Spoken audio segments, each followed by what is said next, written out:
తమిళనాడులో 69% రిజర్వేషన్ల అమలు, బీసీ వర్గాలకు అందుతున్న అభివృద్ధి సంక్షేమ పథకాలపై బీఆర్ఎస్ బృందం సమీక్షించింది. బీఆర్ఎస్ అధినేత కేసీఆర్ ఆదేశాల మేరకు గులాబీ పార్టీ బీసీ నేతలు తమిళనాడులో పర్యటించారు. రిజర్వేషన్ల అమలు, ఇతర అంశాలపై అధ్యయనం చేసి నివేదికను సిద్ధం చేశారు. అధినేత కేసీఆర్కు నివేదికను అందజేస్తామని నేతలు తెలిపారు. అక్కడి నుంచి మరింత సమాచారం మా ప్రతినిధి వంశీ అందిస్తారు. బీసీల సంక్షేమానికి తోడ్పాటును అందించాలనే ఉద్దేశంతో బీఆర్ఎస్ పార్టీ బీసీ నాయకులు తమిళనాడు రాష్ట్ర పర్యటనను చేపట్టడం జరిగింది. ఈ సందర్భంగా తమిళనాడు రాష్ట్ర ప్రభుత్వ పెద్దలను కలవనున్నాడు. బీసీలకు ఎలాంటి సేవలు అందుతున్నాయి, ఎలాంటి రిజర్వేషన్లు అందిస్తున్నారు అంశానికి సంబంధించి కూడా తెలుసుకోనున్నారు. బీఆర్ఎస్ పార్టీ బీసీ నాయకులకు సంబంధించినటువంటి 2 రోజుల పాటు జరగనున్నటువంటి ఈ టూర్కు సంబంధించినటువంటి పూర్తి వివరాలు టీ న్యూస్ అందిస్తుంది. బీసీల సంక్షేమానికి తోడ్పాటును అందించాలనే ఉద్దేశంతో బీఆర్ఎస్ పార్టీ బీసీ నాయకులు తమిళనాడు రాష్ట్ర పర్యటనను చేపట్టడం జరిగింది. ఈ సందర్భంగా తమిళనాడు రాష్ట్ర ప్రభుత్వ పెద్దలను కలవనున్నాడు.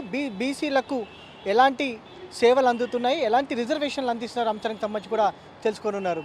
బీఆర్ఎస్ పార్టీ బీసీ నాయకులకు సంబంధించినటువంటి 2 రోజుల పాటు జరగనున్నటువంటి ఈ టూర్కు సంబంధించినటువంటి పూర్తి వివరాలు టీ న్యూస్ అందిస్తుంది.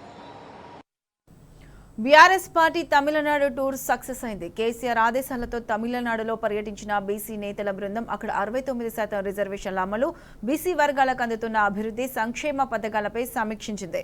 తమ పర్యటనపై పూర్తి స్థాయి నివేదికను సిద్ధం చేసిన బీఆర్ఎస్ బృందం త్వరలోనే అధినేత కేసీఆర్ కు అందజేయనున్నారు. అక్కడి నుంచి పూర్తి అప్డేట్స్ మా ప్రతినిధి వంశీ అందిస్తారు.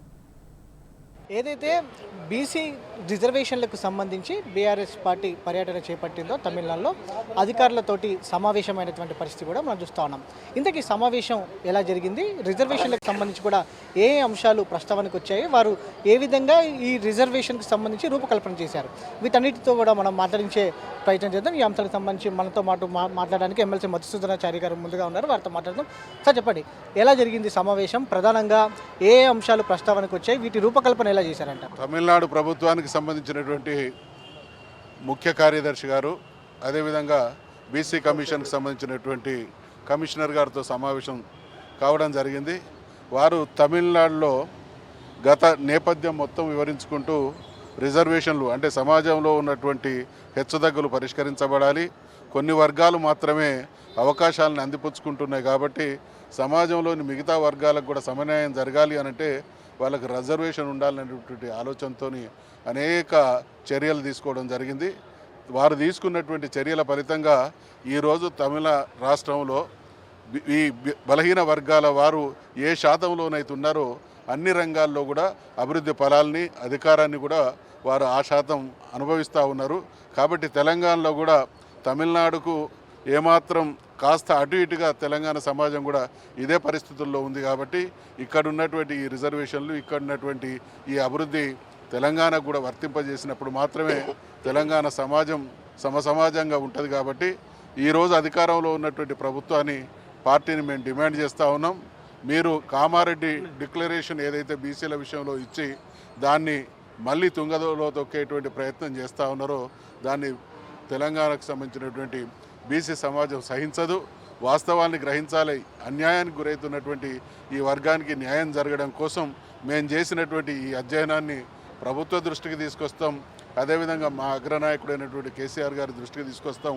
న్యాయం జరిగేంత వరకు బీసీలను ఐక్యం చేసి మాకు సంబంధించినటువంటి వాటా తీసుకోవడం కోసం మా ఈ పర్యటన తోడ్పడుతుంది అనేటువంటి ఆశాభావాన్ని వ్యక్తం చేస్తూ ఉన్నాం. మీరు ప్రభుత్వ ఉద్యోగుల సంఘం నాయకుడిగా కూడా పనిచేశారు, మాజీ మంత్రిగా కూడా పనిచేశారు. ప్రధానంగా ప్రభుత్వ ఉద్యోగ విషయంలో కావచ్చు, వీరు ఏదైతే తమిళనాడు ప్రభుత్వం ఇచ్చినటువంటి రిజర్వేషన్లు, దాంతోపాటుగా విద్యకు సంబంధించినటువంటి రిజర్వేషన్లు కూడా మీరు చూశారు. దీనికి సంబంధించి మీరేమంటారు?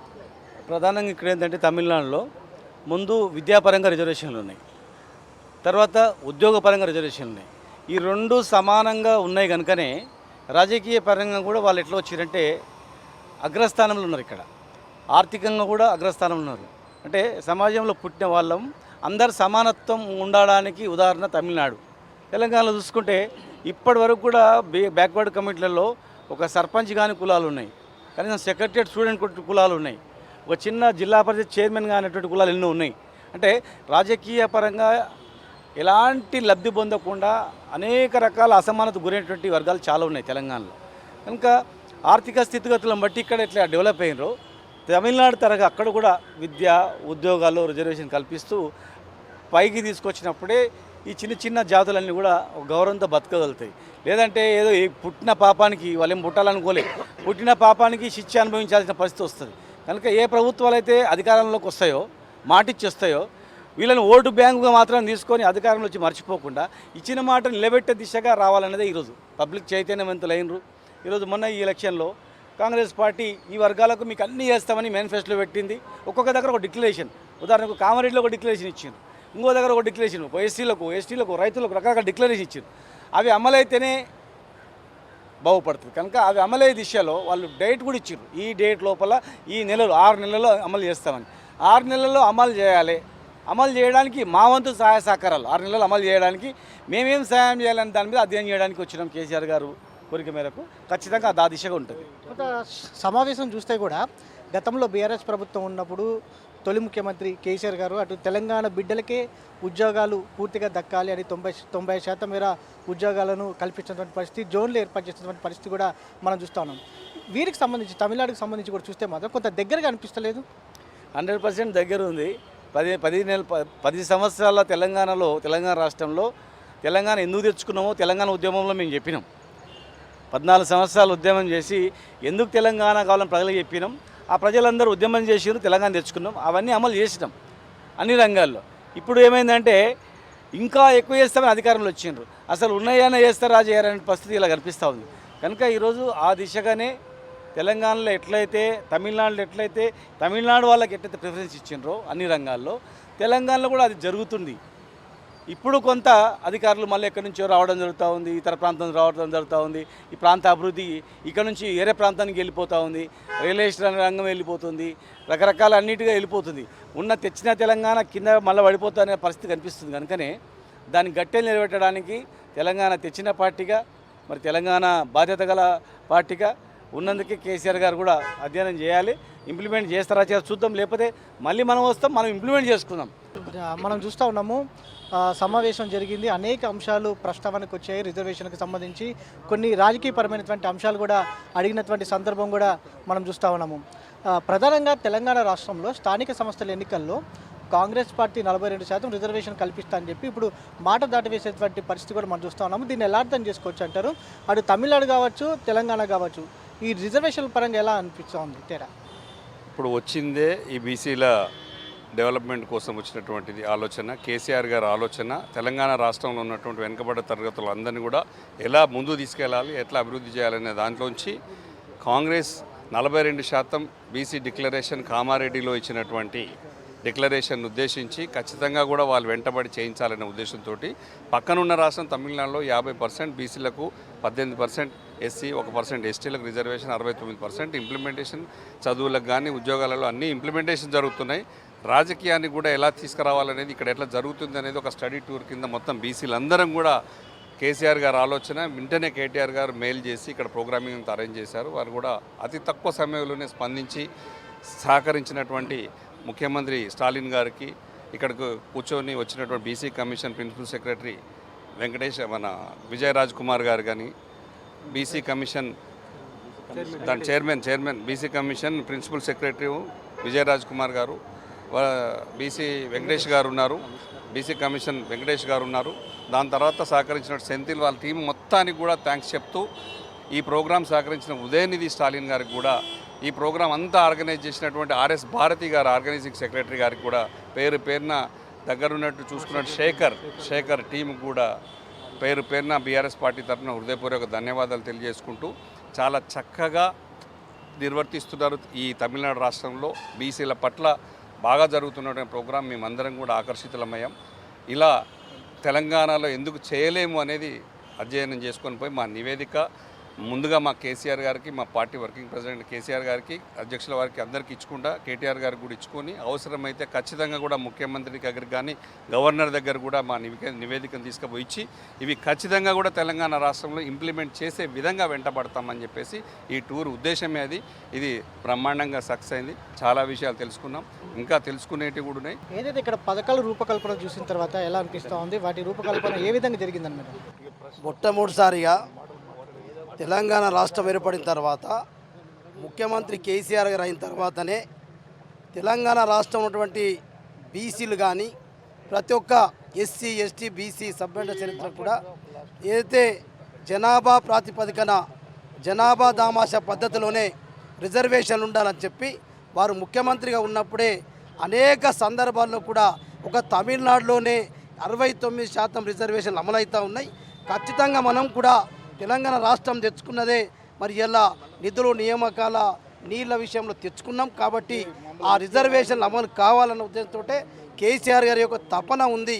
అందుకొరకు ఈరోజు తమిళనాడు అందరికీ కూడా బీసీ కులాలందరినీ కూడా పంపించి మరి ఇక్కడ స్టడీ ఏదైతే చేయడం జరిగింది ఇది 100% కేసీఆర్ గారి నాయకత్వంలో అమలు జరిగేంత వరకు మేము అందరం కలిసి రాష్ట్ర ప్రభుత్వానికి కానీ మరి ఇలా కేంద్ర ప్రభుత్వానికి కానీ మా పార్టీ తరఫున నివేదికలు ఇచ్చిన తర్వాత ఉద్యమ తరాలో చేయడానికి మాకేమీ కొత్తేం కాదు కాబట్టి ఇది సాధించేంత వరకు బీసీలందరం ఐక్యతగా ఉండి ఇది తప్పకుండా ప్రభుత్వం ఏదైతే ఇలా తెలంగాణ రాష్ట్రం ఇచ్చినటువంటి హామీలన్నీ కూడా కాంగ్రెస్ పార్టీ ప్రభుత్వం చేయాలని చెప్పి కూడా మేము డిమాండ్. బీఆర్ఎస్ పార్టీ నుంచి పార్టీ నాయకులు ప్రజాప్రతినిధులు కేసీఆర్ నాయకత్వంలో అందరం వచ్చినాం.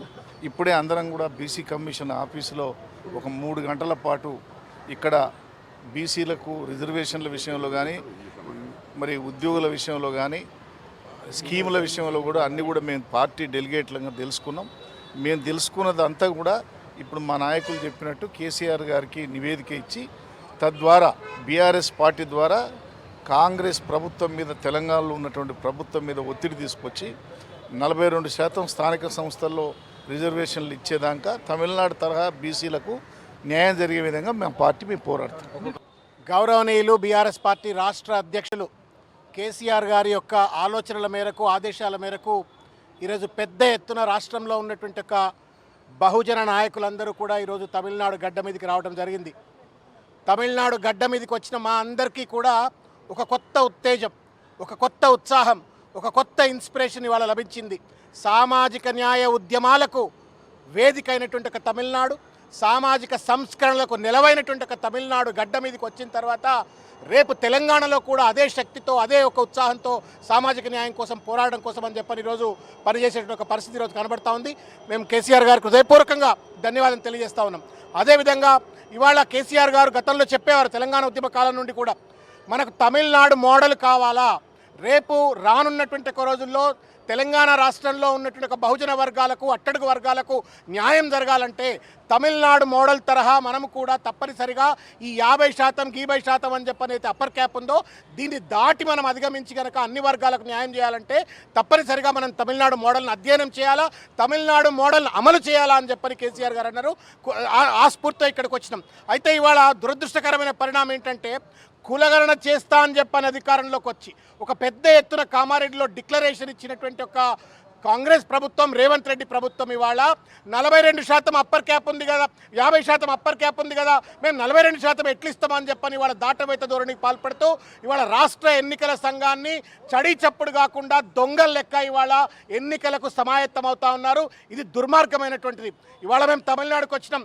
ఇక్కడ మనసుంటే మార్గం ఉంటుంది అనేటువంటిది స్పష్టంగా తమిళనాడు నాయకత్వంలో కనబడ్డది. అది స్టాలిన్ గారు కావచ్చు, కరుణానిధి గారు కావచ్చు, లేకపోతే అన్నాదురై గారు కావచ్చు, ఇంకెవరైనా కావచ్చు, మొత్తానికి పెరియార్ గారు కావచ్చు, తమిళనాడు నాయకత్వంలో బహుజన వర్గాలకు న్యాయం చేయాలా, అట్టడుగు వర్గాలకు సామాజిక న్యాయం చేయాలని కేసీఆర్ గారికి ఉన్న ఆలోచన ఇక్కడ కనబడ్డది.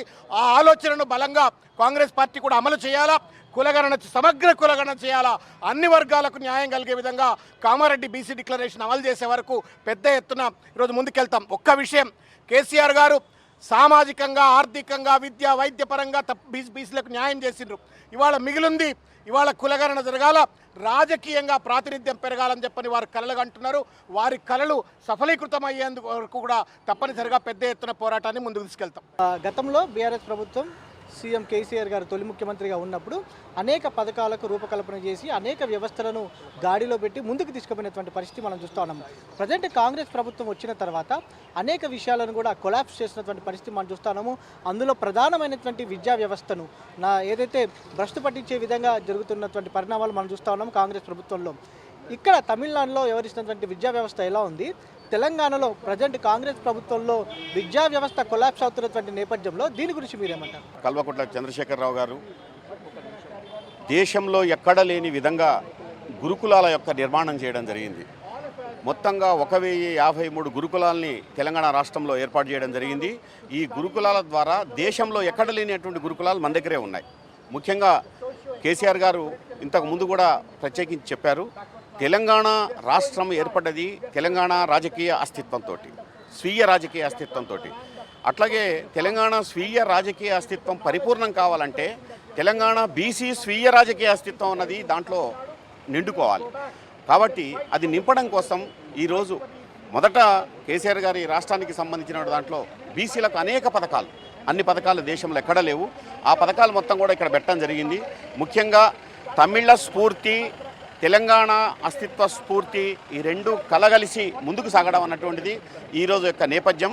దానికి పరిపూర్ణంగా తమిళ నేల మీదకి అడుగుపెట్టిన తర్వాత తెలంగాణ బీసీ స్వీయ రాజకీయ అస్తిత్వాన్ని గెలిపించడం జరుగుతుంది. ప్రధానంగా విద్యా వ్యవస్థలో తమిళనాడులో మహిళలకు కూడా ఎక్కువగా ప్రాధాన్యత ఉంది. వారికి కల్పిస్తున్నటువంటి సౌకర్యాలు కూడా చూస్తూ ఉన్నాము. ప్రజెంట్ తెలంగాణలో మాత్రం కాంగ్రెస్ ప్రభుత్వం వచ్చిన తర్వాత మరొక అంశంగా మనకు కనిపిస్తోంది. గురుకులాల్లో ఉన్నటువంటి విద్యార్థినులు, అటు కళాశాలల్లో చదువుతున్నటువంటి విద్యార్థినులు కూడా రోడ్డు మీదకి వచ్చి ఆహారం అందించలేదని కూడా చెప్తున్నటువంటి పరిస్థితి మనం చూస్తూ ఉన్నాము. ప్రధానంగా కాంగ్రెస్ ప్రభుత్వంలో ఎలాంటి మార్పు రావాలంటారు? తమిళనాడు ప్రభుత్వాన్ని చూసి ఎలా నేర్చుకోవాలని చెప్తారు మీరు? అసలు రేవంత్ రెడ్డికి తెలంగాణ గురించి అవగాహన ఉందా? తెలంగాణ ప్రజల గురించి ఏమన్నా పట్టించుకుంటున్నాడా? కేసీఆర్ గారు తెలంగాణ రాగానే ఏం చేసిర్రు? తెలంగాణలో బలహీన వర్గాల బిడ్డలు చదువుకు దూరమైనరు, రాజకీయాలకు దూరమైనరు, ఉద్యోగ రంగంలో దూరమైనరు అని చెప్పేసి ముందు ఆ బిడ్డలు చదువుకోవాలనేటువంటి ఒక ఉద్దేశంతో తెలంగాణ రాష్ట్రం వచ్చిన వెంటనే రెసిడెన్షియల్ స్కూళ్ళు తీసుకొచ్చి పిల్లలందరికీ కూడా ప్రభుత్వపరమైనటువంటి విద్యను, ఒక నాణ్యతతో కూడినటువంటి విద్యను అందించి మా కేసీఆర్ గారు నిజంగా ఆయన బలహీన వర్గాలు రాజకీయ రంగంలో కూడా ముందుండాలి. అసలు తమిళనాడు తరహాలో అక్కడ ఉన్నటువంటి పరిస్థితులు, బలహీన వర్గాల స్థితిగతులు ఎట్లా ఉన్నాయి ఏంటి అనేది ఇవాళ బీసీ కులాలకు చెందినటువంటి నాయకులందరినీ కూడా పంపించడం జరిగింది. అందులో భాగంగా వచ్చినాము. కానీ ఇక్కడ చూసినట్లయితే ఉద్యోగ రంగంలో, రాజకీయ రంగంలో ఎక్కడ చూసినా కూడా ఇవాళ సామాజికంగా కానీ అన్ని రంగాలలో న్యాయం అనేది బలహీన వర్గాలకు ఉన్నది.